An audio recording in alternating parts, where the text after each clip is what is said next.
ඵලයන් ඔබ ගාමට ඵලයන්. මා දීවර සමිතියට බැඳලා අල්ලනවා මාළු. මුදලාලි. වැඩ කැලපිලා තියෙන්නේ රත්‍රණී කාලෙකට පස්සේ රංගපාපා. ඵලයන් කියලා ටක් ගාලා අර අඳක් හදන්න ඊටිගේ වල ටක් ගාලා ඒ ටික බලලා අර කබඩ් එකට ලී කැපුවා මේ කැබිනට් එක හදන්න ලී කැපුවා මේ මහත්තයා කියන්නේ මොකද්ද සිද්ධාන්ත?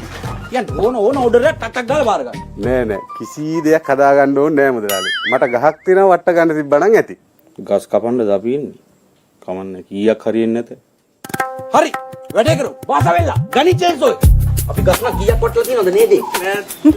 කෝකද ගහ වෙලා එනවා. ටක් ගාලා කියන්නේ. මුදලාලි මේ තියෙන්නේ පොල් ගහ. පොල් ගහ. මේ තියෙන්නේ අපි හැමදේම කරන ලැට් එක. හැමදේම කරන ලැට් එක. ඒක ගැන එච්චර ලොකුට හිතන්න එපා. මේ පොල් ගහ වටලා දෙන්න මට ලැට් එක බේරලා. පොඩි සිද්ධාන්තයක්. මම කැමරාවට කරගන්න. බෝන්නේ නැහැ. මෙයා ගැන ඔයා දන්නේ නැහැ. සුපිරි බාසු නැහැ කෙනෙක්. එක දවසක් පොල් ගහක් තිබ්බනේ මෙහෙම නැවිලා. තව නැමිලා තිබ්බේ නේ. තව පොඩ්ඩක් නැවිලා තිබ්බේ. මෙතනින් දැම්ම වී කට් එක වැට්ටුවා කියන්නේ පොල් ගහ මේ පැත්තට. මේ දයිලි. ඔයා ගිහිල්ලා පොල් ගහ වැටතර ඉරක් අදින්නකෝ. ඉරක් අදින්නකෝ. මුදලාලියා. මේ මුදලාලි මට කොහොම හරි පොල් ගහ වටලා දෙන්න ලැට් එක බේරලා හොඳේ. හරි හරි.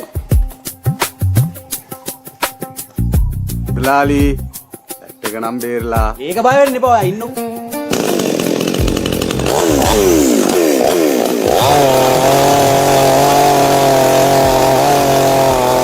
මුදලාලි ලැට් එක බේරලා. උට ඉන්නව කොයි? තමුසගේ මාර වදයන්නේ තියෙන්නේ.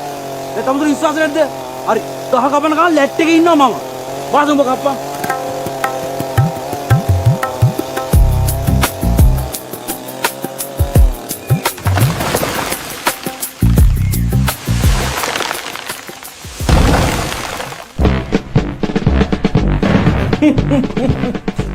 කොහොමද අපි බස් නැහැ වෙල්ලගේ වැඩ?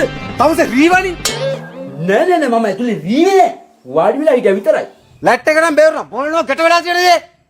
खत्म बाय बाय காலை வந்த வேலை தொடங்கு மாலை வந்த சிரிப்பு வழங்கு மரம் இருந்தா வடிவம் வரும் கைத்திறன் இருந்தா அழகு